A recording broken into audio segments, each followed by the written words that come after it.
We're now live. Hey folks, how you doing out there? Welcome to another Drink and a Wink info review. I'll let you pour your own. We were out having a nice little dinner in a restaurant close to our house, and I was starting to think like, hey Michelle, we haven't done one on camera together, and kind of wanted to put a little bit of a, since school is starting. Hey, all you teachers out there, I know you're already getting all the preparations happening here. I wanted to, I was kind of like maybe put a button on the summer topics, and we're going to be talking about two whiskeys that are pretty heavy and maybe not considered summer whiskeys. But hey, why not? We're going to talk a little bit and reflect a little bit on some of our early rum finished favorites. Okay, and maybe talk about a little bit about maybe our evolution in terms of what we're looking for in terms of taste profiles. Sound good? Sounds good. All right.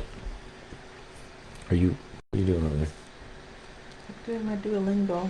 You want to do this for a couple minutes? Can you? I have extra points right now.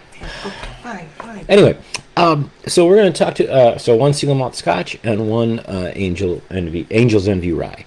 I think for us, the Balvenie, that's how you pronounce that, from what I understand, the Balvenie Caribbean Cask 14 was really our first, like, I don't know if you would call it premium Scotch, but that was the first one that we really enjoyed, right? I know you drank it before I did. Yeah, I'm trying to remember when. Jessica?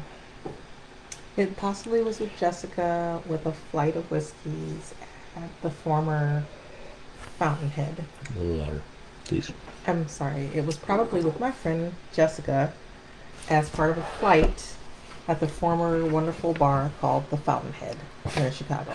But it's no longer. Okay. I don't know why I'm... I don't know. I don't know. You told me to speak louder. I know, but okay.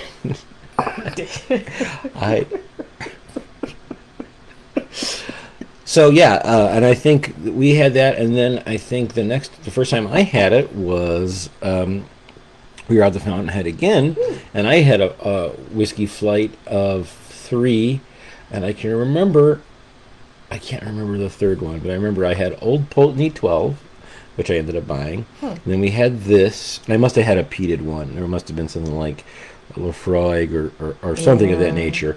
I probably had a peated one.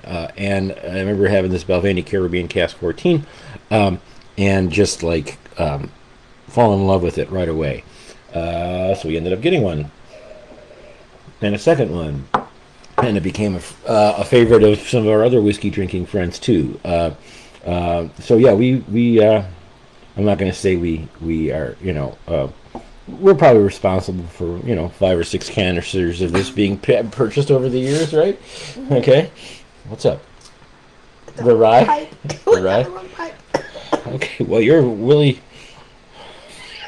you're doing this today, Michelle. You need anything else? No, thanks. Okay, you can have my water.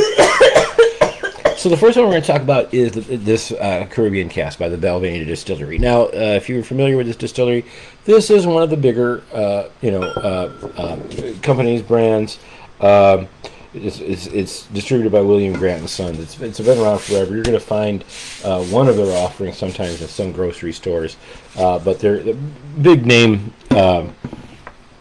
larger distillery. This is the second in their core range. One thing about Balvenie is they have kind of a signature flavor, and they really only keep 4 in their core range, and only one of them is really kind of what you consider in the bottom price tag, and that would be the Double Wood. That's a bourbon and sherry cask finish. We've had that. We've actually got a couple of bottles of that. We enjoy that, but that is kind of like comparable maybe to a Glenmorangie original 12 or something like that. Then the Caribbean Cask at 14 euros falls into the next, and then later on 16 years they have the French Oak 16-year-old and a Portwood 21. Those are their core ranges. That's their core range. But then they have many other different types of offerings. They'll come out with special things every week or every month. I'll get it. Every year they spend a period of time making a peated whiskey. Michelle was very nice enough to, I think you bought that for me a couple years ago. Maybe it was my 50th birthday or something like that. But it used to be called Peat Week. Now it might be called Week of Peat, something like that. They do many different other things with finishings and stuff like that. But in their core range, this is their second. And unfortunately, because of prices, it was maybe always a little bit inflated. This one's crept up in price a little bit, but it's still. I mean, this is our favorite, or this is a favorite. But now that we're a little more expanded and branched out a little bit, I was kind of interested to see what we thought. And before we start talking about it, I'm going to talk about the other one. Angel's Envy is a rye that this was one of the. When did you buy this? I'm trying to think or get this. When did you get the first one? Oof. I think so. Did somebody give it to you? I feel like someone gave it to me. And we have another bottle in the. So Michelle has gotten Angel's Envy because of the generous angels around her.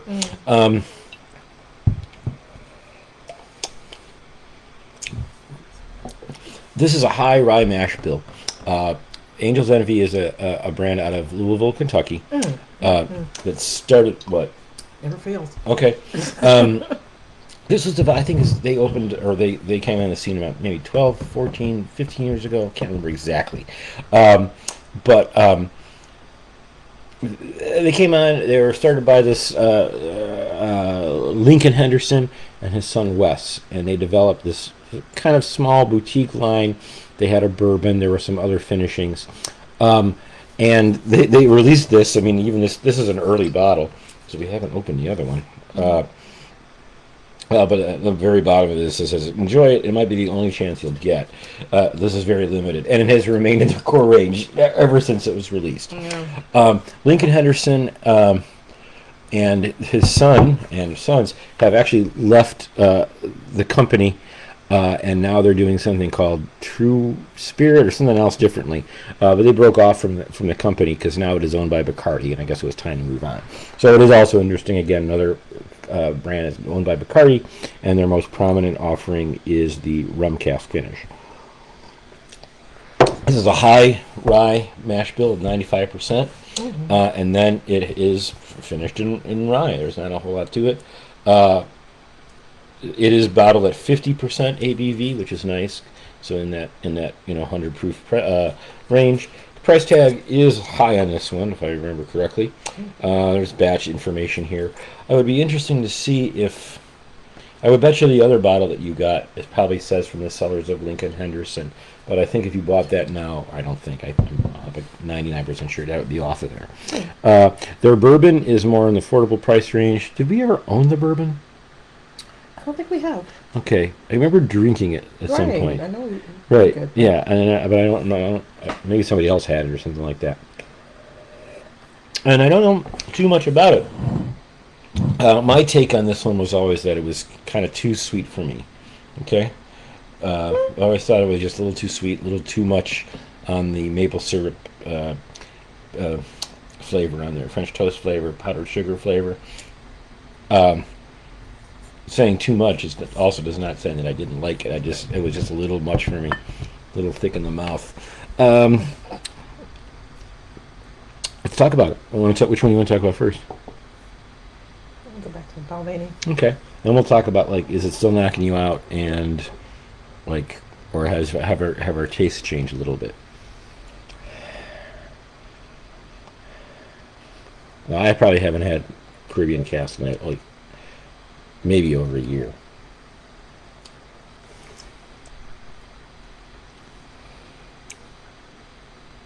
It's hard to say it's still knocking me out. Okay. It's solid to me. I mean, I'm gonna sit and enjoy. Lager. This is a solid. It's a solid. Solid Scotch. I can't. Okay. It's. This is bottled. This is go ahead. No, go ahead. It's bottled at 43%. I think when we first drank it, we had mostly bourbon cask, no extra aging or finishing on it, and we had a lot of that oaky flavor that that Balvenie's Doublewood, the 12, definitely has. Although we had this before we got the Doublewood, and I think at the time I thought that the rum cask really covered that oaky note, which I'm not saying is a good or bad thing. Here that I'm having it now, most of the scents are the same. I guess what I would say, it's not the brightest of rum cask. It still has that kind of dark, it did not spend it. I'm kind of getting the feeling that maybe these are not first fill bourbon barrels, meaning that they're probably a little bit bourbon barrels that are maybe a little tired. So I'm getting kind of like a Because I don't have anything to older compare it oak to. note. Because I feel like it was kind of bright. But it's still very tasty. I think maybe a couple years ago we might have considered this like a perma-shelf bottle that we're always going to have when we finish this bottle. I don't know that We were young then. yeah, we were running out to get it, but it's still very solid, and it's really. I think one thing I can say about this is, Balvenie is not something that anybody's going to go nuts about and search around and look for hunt, but it's also like just very solid and high quality, for a larger distillery. It just has a nice, and it's complete. You know what I mean? I'm not missing anything here. Yeah. Nothing is like, but Yeah. the taste is nice, solid.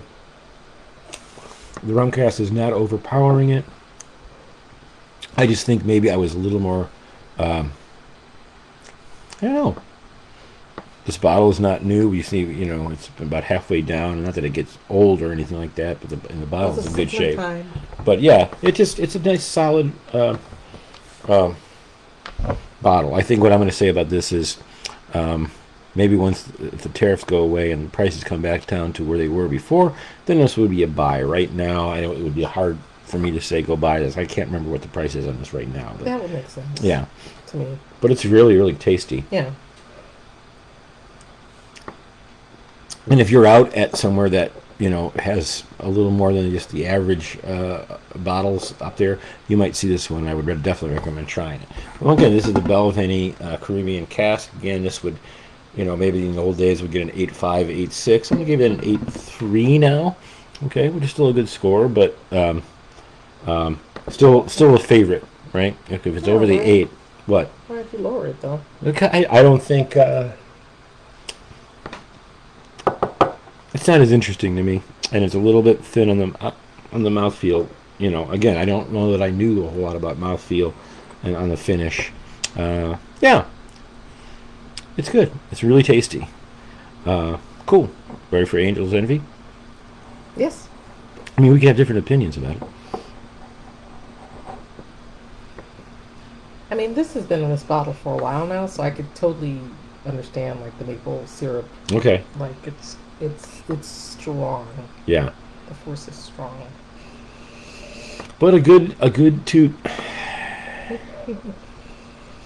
I will get the rye notes if you really get in there just on the nose. It's not covering it.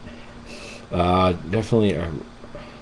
I just have to say this is just like a holiday dessert. I mean, It's a holiday rye. we're in the middle of August, and this is like I'm ready for Christmas. I'm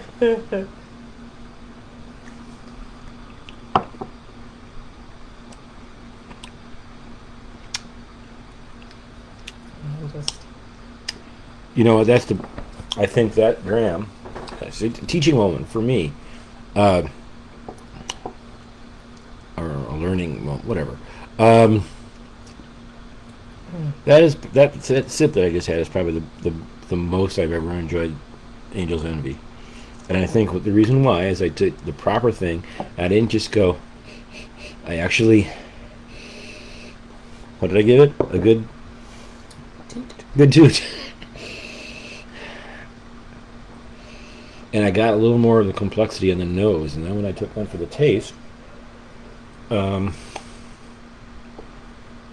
it's not as rum and as maple syrup forward as I thought. It's still there, but I guess maybe the last time, other times I've had it, it felt like the rum cask finish was so strong that it was kind of covering the rye in a way, the rye notes. And now, right, that last one, it was better. It still is a dessert. I mean, I could not, like, you're not eating this with the steak. You know what I mean? Like, this has got to be after the main meal, right? This with some nice chocolate. Right. Yeah. Dark chocolate. Yeah. This is, but it. I mean, the quality's there. It's really nice. Now, there's a lot of stuff that we don't know about Angel's Envy, because these premium brands, especially this happens a lot in the United States. Because there just be different. There's different classifications and stuff. Definitely at this time period, most of the whiskey in that bottle is sourced either by Brown-Forman, from what I understand, or MGP, or whatever the MGP is called now, the Indiana Distillery. A lot of ryes were sourced from MGP. They have a new name now because they kind of felt. I'm not going to get into it. So Angel's Envy, if I'm correct, does have a distillery, but it's not. It's kind of like how High West used to do it. I mean, High West might still be doing it, where they had a distillery, they were making some product, but they were blending it with something they purchased from someone else. Angel's Envy is definitely this bottle is probably primarily sourced whiskey. But that's fine.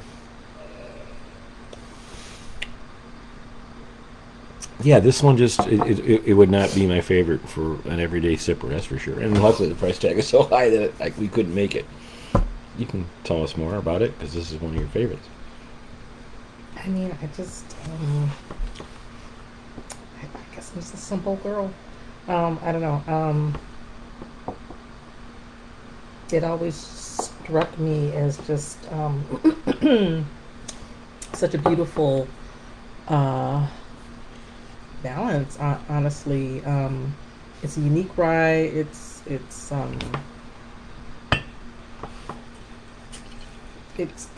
not cloyingly sweet or anything. It's just a kind of warmth and spiciness that you need from a rye. And yeah, I think I might have used to say that this was cloyingly sweet. Tonight, I'm not feeling that way. It's still sweet, but it's good. I don't know what I'm complaining about. I mean, French toast, confectioner sugar. I mean, come on. I think the one thing that's interesting about it, again, talking about, the Caribbean cask, I think I'm not going to say we've moved on, but our taste buds and what we've experienced and these smaller companies that we've gotten more into sherry cask finishing and other things. I think things have changed, and we can still appreciate this one, but this isn't like I think at one time, if we asked both of us what our top 5 whiskeys were, this would have been in there, right? Absolutely. Is it in there now? The Caribbean cask? The Balvenie? Probably not. Yeah. Like I say, it doesn't matter. Here's what's interesting about this. This one may have. We did very little research on this. I mean, it was a gift, and I think you probably had it out at a bar or time or two, and then you wanted a bottle, and you got it. But what's interesting about this is knowing you and knowing now what I've gotten into is we are high rye mash bill rye fans. So you are aware that if you buy a rye, especially from some of these Kentucky bourbon companies, it could just be the mash bill could be 51% rye. We haven't liked all of those, right? There's a couple that we have liked, but a lot of times it's just it's like just a little bit more than the corn content. I don't know, what's I going for there? Corn content. It's a funny. Say it. Corn content. It's funny, right? Corn content. Anyway, I guess that's what I'm trying to say is that anyway, we did, without us knowing or even knowing, this is a 95% rye mash bill. So you didn't know that, right? I didn't know that. So that's interesting. That might have set me up for what would come though after this. That, right, because I mean, I think of like Sazerac is not a high rye mash bill, and you like it, but it's not like it's more for like making drinks, right? It's not like something you go to. Yeah. But Whiskey Acres, high rye. Yes. Journeyman Distillery, high rye. Yeah. New Riff, high rye. These fancy ones are high rye. These make for very pure rye drinking experiences. Right. And just about all the ones that we have here are high rye mash bills, and all the ones that were low mash bills have just kind of faded away, you know. So there you go. Interesting. So I hope you enjoyed that. I say we'll do some more of these, like these early favorites, you know. Yeah. And it's kind of fun to do it in two different. Instead of trying to compare two single malt scotches, having two different whiskeys, like you really do get the difference, right? I mean, this not having, maybe there's a little hint of malted barley in this to set off the rye. I bet you actually there is. But like single malt scotch,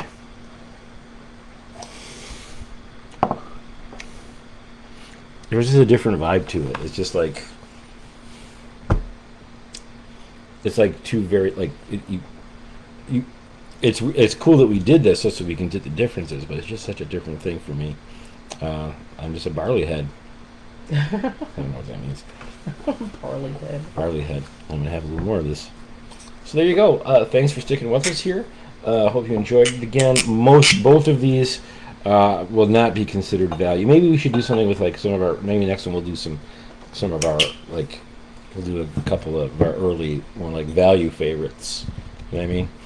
In these trying times, it's hard to recommend anything that's this kind of expensive because we can't buy them either.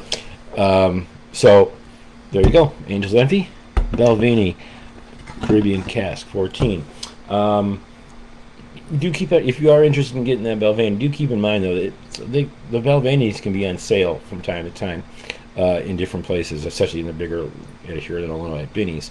You might see it, and yeah, it's a fun company. Very interesting kind of vibe. Yeah, it's still gonna the brand is gonna be a favorite. I mean, we've had 3 different of their offerings. We've had a couple out, yeah. So, and if somebody bought me like for my upcoming birthday, like the 16-year-old French oak or the 21-year-old Portwood, I wouldn't turn them down. I'm gonna stop right there. Those faces are great. I go back to Duolingo.